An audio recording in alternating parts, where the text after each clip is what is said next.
Men's mental health is very different from mental health in general, as men will often feel alienated, as mental health campaigns then often meet men with who they are.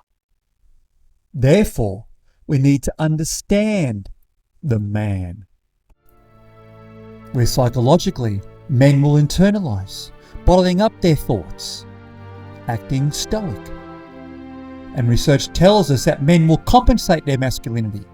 And what this means, they will act stoic because they believe it's the right thing to do and overstate it as being a man.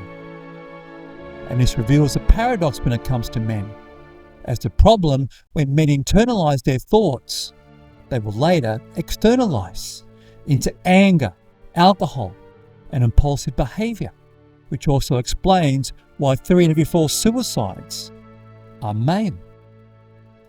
We also need to understand the man socially, where studies reveal a correlation between men's poor mental health and unemployment and economic hardship.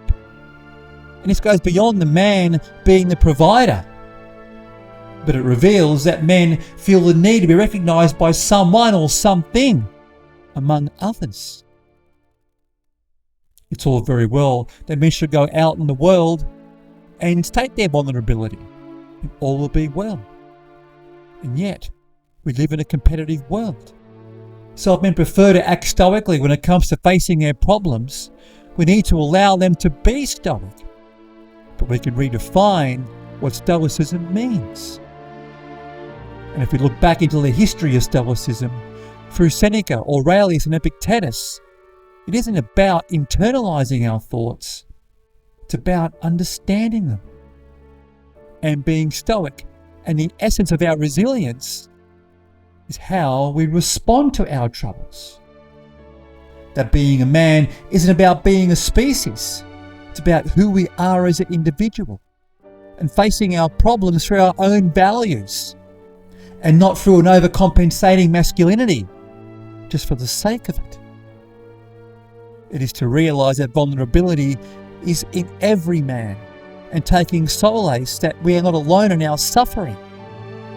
And within this brief message, we can take away that to be a man just for the sake of it, we may believe we are protected by this false sort of security. So therefore, in order to help men, we need to understand the man, to allow them to be who they are. So to allow men to understand themselves.